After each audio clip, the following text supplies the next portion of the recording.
Pour bien comprendre l'histoire de Vic-sur-Seille, il faut commencer par s'intéresser au passé du Saulnois, territoire verdoyant du sud de la Moselle.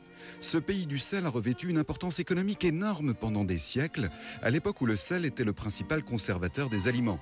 Et à Marsal, la ville voisine, on peut observer des mares salées où poussent des végétaux de bord de mer. Ici, on n'a pas oublié qu'avant même l'arrivée des Romains, le pays était sur un lieu d'exploitation du sel. Le village doit sa période la plus faste à l'arrivée au XIIIe siècle des évêques chassés de Metz par une bourgeoisie qui aspirait à la République. Maintenant, nous sommes 1500 habitants, mais autrefois, nous étions la capitale du temporel et Vic régissait plus de 150 villes et villages.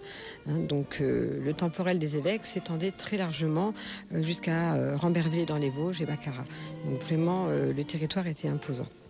Et le principal vestige de la grandeur des évêques de Metz est sans aucun doute l'Hôtel de la Monnaie, superbe demeure édifiée en 1456. C'est une maison qui a été construite pour une famille qui s'appelait Hoffelise, qui étaient les intendants des évêques de Metz lorsqu'ils sont venus s'installer à Vic-sur-Seille en 1234. Et par la suite est apparu le nom d'Hôtel de la Monnaie seulement au XVIe siècle. Les gens venaient payer l'impôt à l'évêque de Metz et cet impôt était stocké dans cette maison. On n'a pas battu monnaie dans l'Hôtel de la Monnaie. Autre édifice majeur qui témoigne de l'importance du religieux sur ces terres mosellanes, l'église Saint-Marien. Il y a à cet emplacement en fait 2000 ans de culte. C'est-à-dire que déjà à l'époque gallo-romaine, vous aviez des petits hôtels en pierre, des petites chapelles en bois, des temples également.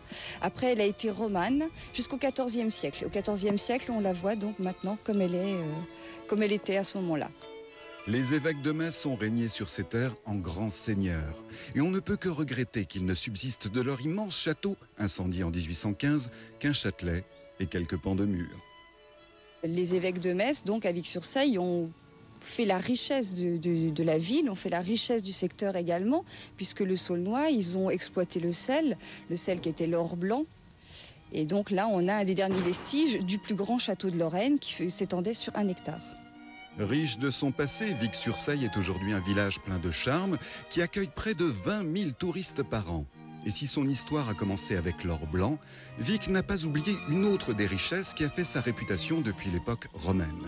Une richesse à consommer toutefois avec modération.